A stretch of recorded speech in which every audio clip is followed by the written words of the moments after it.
사실 이제 가을이면 식량 가격이 제일 떨어져야 되는 시즌인데 지금은 최고가를 찍는 거예요. 그러니까 이제 농사도 제대로 안 됐고 새로 이제 농사를 지은 것도 이제 군량미 창고에 다 들어가다 보니까 북한 주민들이 지금 과거에 비해서도 이제는 보릿고개 시기가 북한에는 없어졌다는 말이 나오는 게 이제는 가을도 봄이나 여름 못지않게 식량 가격이 오르는 거예요. 말도 안 되는 게 뭐냐면 북한이 공장이 없어서 생산 못한 게 아니잖아요.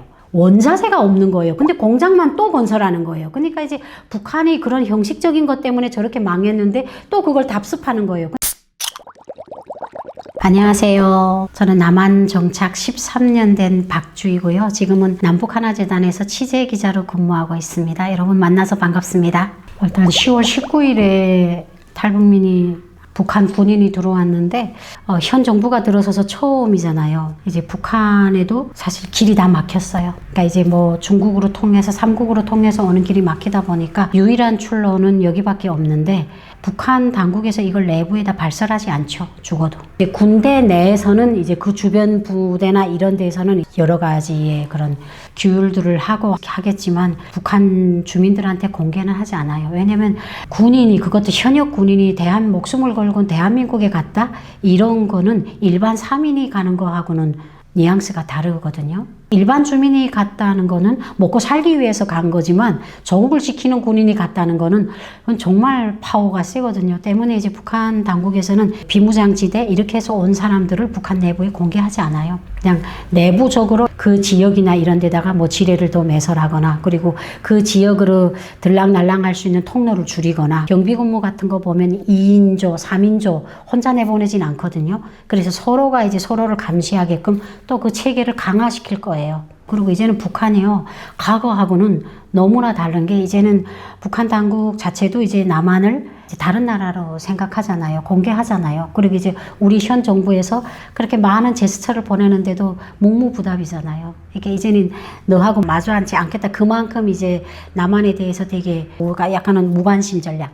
더 이상 엮이지 않으려고 지금 많이 노력을 하는데 이 와중에 군인이 왔다? 이러면 북한 당국 입장에서는 너무나 골치가 아픈 거죠. 왜냐하면 이제 또 이걸 이용을 해가지고 또 남한하고 뭐라고 또 이제 연결고리가 생기는 것도 두렵고 이 시대에 와서 1년 넘게 탈북하는 사람이 없었는데 또 현역 군인이 갔기 때문에 북한 당국 입장에서는 과거에 비해서도 많이 골칫거릴 것 같아요. 근데 저는 그 소식을 딱 듣는 순간에 살아 돌아왔으니까 됐다 이런 생각도 들면서도 또 그 주변 군인들 같이 근무를 섰던 군인들이 또 얼마나 닥달지를 받을까. 예, 그리고 또 얼마나 정치사상 교육을 강화돼서 배고픈 군인들이 2배, 3배로 고생할까. 그 생각이 제일 먼저 떠오르더라고요. 10월 10일이면 담창건 80주년이죠. 그래서 이제 자정에 했잖아요. 비를 맞으면서. 탱크가 오다가 이제 연기가 막 났잖아요. 그 열병식 하다가. 근데 연기가 난 상태에서 그만큼은 그 탱크가 고장이 났다는 거예요. 엔진이나 이런 데서. 근데 그냥 지나갔어요. 그리고 이번에 제일 주목한 게 화성 20 대륙간 탄도미사일이죠. 그 화성 20인데 정말 중요한 게 그게 미국이 사정권 내에 있어요. 그러니까 미국 본토까지도 우리가 사격을 하겠다. 이걸 북한이 몇 달 전에 북한에서 이제 무기들을 자랑하는 전시회 같은 거 했어요. 그때 화성 20을 소개를 했어요. 그래서 우리 많은 전문가들이 열병식에 등장하지 않을까? 대륙간 탄도미사일 화성 20. 근데 진짜 등장했어요. 근데 그게 이제 미국 본토까지 날아가면 우리 한국 영토는 말을 해서 필요 없죠. 이미 다 그 사정권 안에 있는데 근데 그런 것들을 보면서 사실 저는 그래요. 북한 열병식에 대해서 북한 내부 주민들이 관심을 할까 아니면 외부가 관심을 할까? 외부가 관심을 해요. 북한 주민들요 전혀 관심 없습니다. 예. 왜냐면 북한에서 어떤 신형 무기를 만들었다 해도요 우리가 그런 거잖아요. 배고픈 사람한테 금강산을 구경하자면 하겠어요?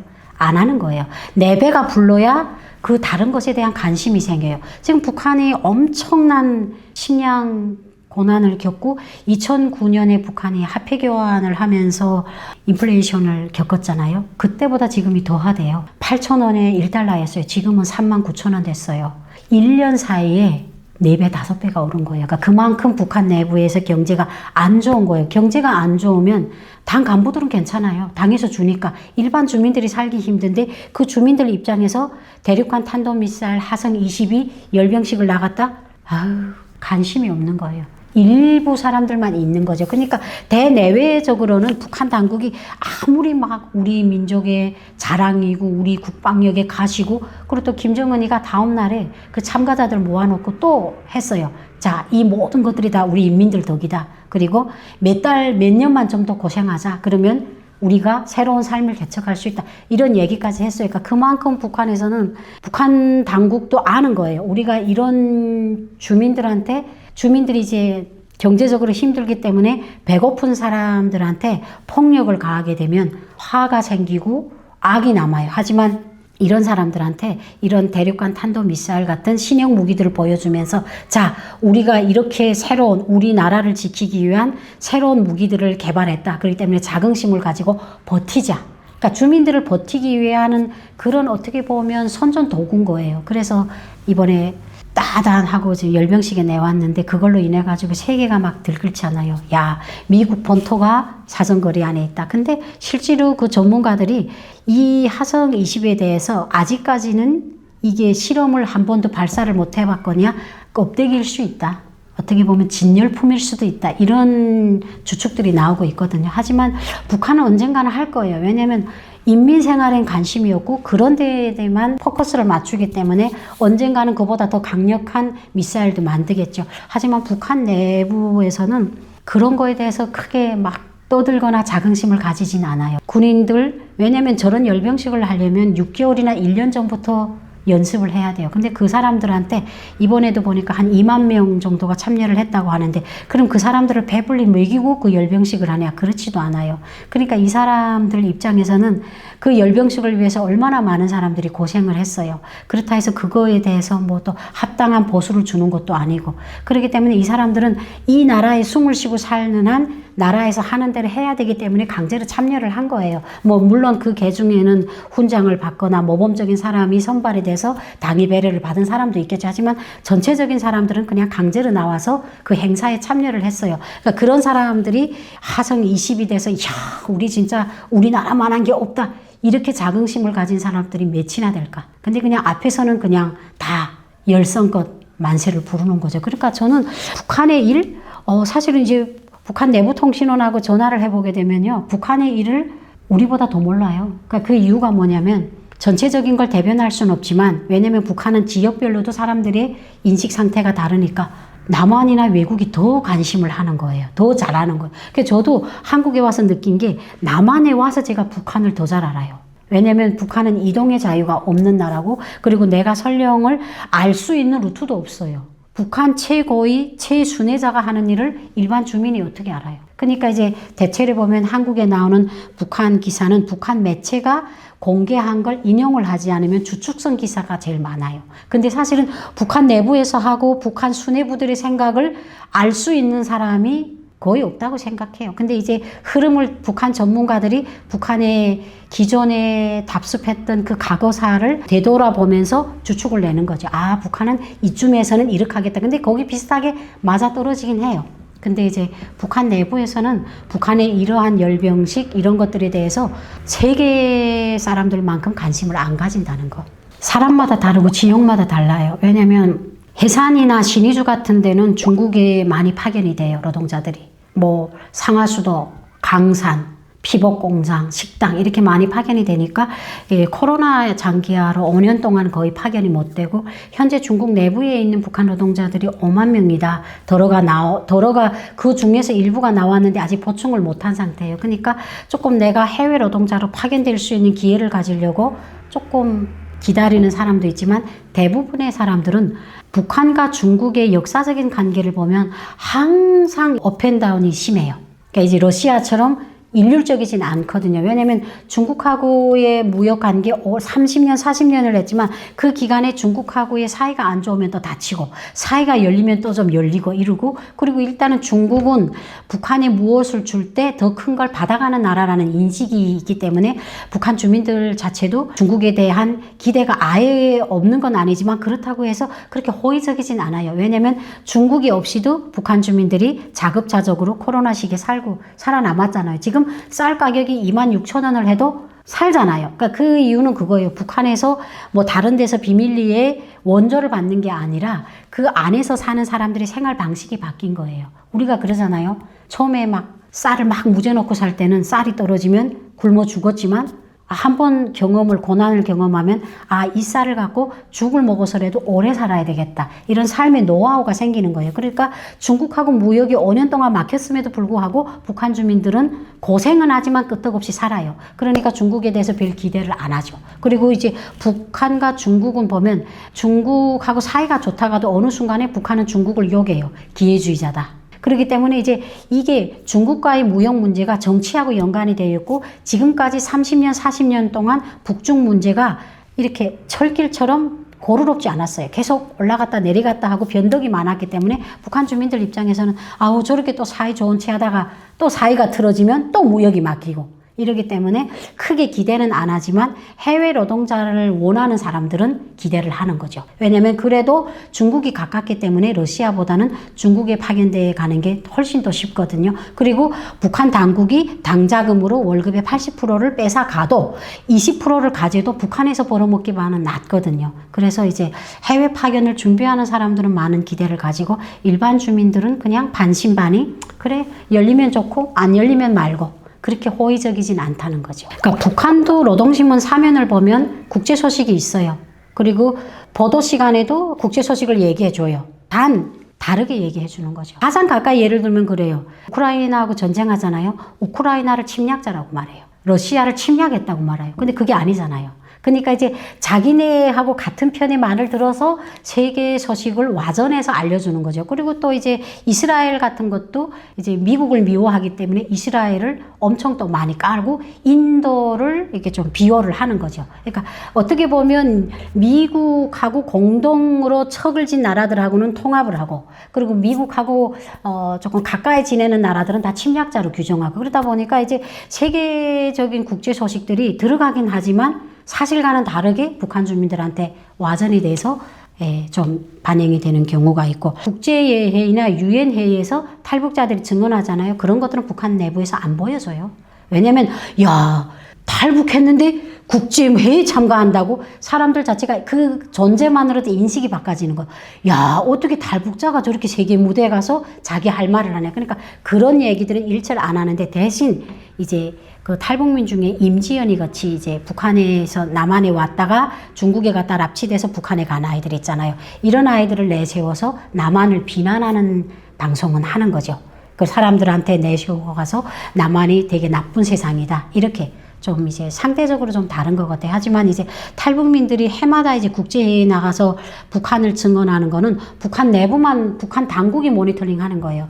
인민들한테는 안 보여주는 거죠. 김정은이 최근에 푸틴하고 시진핑하고 나란히 걸어왔잖아요. 그런데 참석한 게 처음. 그렇죠. 예. 그러니까 북한 주민들 입장에서는 그게 나쁜 이미지는 보이진 않죠.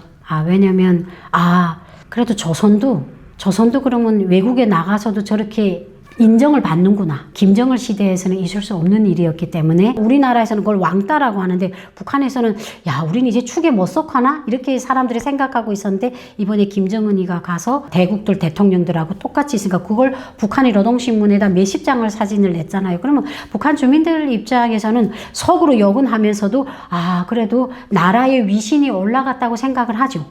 그러니까 지금 북한에서 작년부터인가? 20승 10이라는 그런 경제정책을 내놨는데 그게 무슨 거냐면 한 해에 20개 군의 지방공장들을 건설하는 거예요. 근데 북한에 200개 군이 있거든요. 전체에. 그러면 10년이면 전체 모든 지방공업 공장들이 망가동해서 인민생활을 올린다는 거예요. 그러니까 실제로 지금 많이 건설되고 있는데 이게 말도 안 되는 게 뭐냐면 북한이 공장이 없어서 생산 못한 게 아니잖아요. 원자재가 없는 거예요. 근데 공장만 또 건설하는 거예요. 그러니까 이제 북한이 그런 형식적인 것 때문에 저렇게 망했는데 또 그걸 답습하는 거예요. 근데 당에서 그렇게 하라고 하니까 건설해요. 그러니까 인민들 입장에서는 그런 거죠. 아니 우리가 옛날에 식료 공장이 없어서 장을 생산 못했냐고. 장을 만들 수 있는 밀이 없어서 했지. 근데 이번에 기초식품 공장을 또 건설하는 거예요. 근데 그게 원자재가 없는 거예요. 그러니까 이제 북한 주민들 입장에서는 다 아는데 북한 당국만 모르는 거죠. 그러니까 이제 그냥 형식적인 그런 것들을 세우고 있는데 북한 주민들 입장에서는 지금은 고난의 행군이라는 말은 기적이다 이런 얘기가 많이 돈대요. 그러니까 그 이유가 그래도 고난의 행군 시기에는 쌀값이 이렇게 26,000원까지는 오르지 않았어요. 근데 지금은 최고값을 올라갔거든요. 그러니까 이제 주민들 입장에서는 점점 경각심이 세해지는 거죠. 야, 이게 나라를 믿다가는 안 되겠다. 왜냐면, 그러니까 이제 북한 주민들이 원하는 게 그런 거죠. 공장을 건설하는 게 아니라 있는 공장을 빨리 좀 재가동해가지고 조금 생필품을 많이 좀 생산하고 좀 이런 것들을 해야 되는데 지금 공장만 또 계속 건설하고 있으니까 더 이상 나라에 대한 기대를 안 하는 거죠. 근데 이제 단지 하나, 이건 조금 속 보이는 얘기인데 러시아에 많이 기대를 하고 있더라고요. 물론 그 러시아 전쟁에 가서 죽은 아들들 부모들은 가슴 아프지만 북한 주민들도 생각하는 거예요. 그래도 그 잘 사는 나라고 큰 대국인데 이렇게 수천 명이 가서 죽었는데 도와주지 않을까. 그러니까 이제 북한 주민들이 내적으로 그런 것들을 조금 많이 기대하고 있더라고요. 그래서 지금은 사실 이제 가을이면 식량 가격이 제일 떨어져야 되는 시즌인데 지금은 최고가를 찍는 거예요. 그러니까 이제 농사도 제대로 안 됐고 새로 이제 농사를 지은 것도 이제 군량미 창고에 다 들어가다 보니까 북한 주민들이 지금 과거에 비해서도 이제는 보릿고개 시기가 북한에 없어졌다는 말이 나오는 게 이제는 가을도 봄이나 여름 못지않게 식량 가격이 오르는 거예요. 솔직히 말하면 지금 남한에 와 있는 탈북민들이 지금 거의 다 북한하고 연결을 못 해요. 많이 돈을 보내줬잖아요. 근데 이제 북중국경에다가 얼마나 감시를 세게 했는지 전화를 못 한대요. 그러다 보니까 우리가 지금 도와줄 수 있는 그런 환경도 못 됐어요. 북한은 나라의 내부 사정이 어렵고 경제 사정이 궁핍할수록 내부의 그런 것들을 강화시켜요. 또 이렇게 나라에서 주는 건 없는데 남조선에 간 가족이 우리를 도와서 먹인다 이렇게 되면 사람들이 사상을 떠나서 거기에 이제 의존하게 되면 북한 당국을 더 이상 믿지 않게 되거든요. 그러니까 이제 북한 당국이 탈북민 가족들이 그 불법 전화를 예전부터 단속했지만 지금은 더 단속하다 보니까 거의 지금 저는 제 주변에 돈을 보내줬다는 탈북민을 못 만났어요. 일단 통화가 안 된대요. 그래서 지금 북한 사람들이 얼마나 힘들게 살고 있다는 건 다 설명하기가 좀 부족한 것 같아요. 그런데 지금 퍼레이드를 하고 집단 체조를 하고 공장을 건설하고 이게 진짜 북한 주민들이 현실하고 맞는 걸까? 맞지 않는 거거든요. 그러니까 그런 것들을 조금 알아서 적절하게 이제 주민들한테 해야 되겠는데 그걸 안 하고 저러고 있으니까 근데 저는 제가 이렇게 판단을 했던 이유도 세상 밖에 나왔으니까 이렇게 북한에 대해서 제대로 판단하는 것 같아요. 북한 주민들은요, 그 안에서 억압받고 이렇게 힘들게 살면서도 받아들여요. 왜? 다른 방법이 없으니까. 그러니까 이제 좀 그런 것들이 좀 많이 안타깝고 좀 변화가 있어야지 이러다가 북한 주민들이 몇이나 살아남을까 그런 우려가 좀 많이 되는 시점인 것 같아요.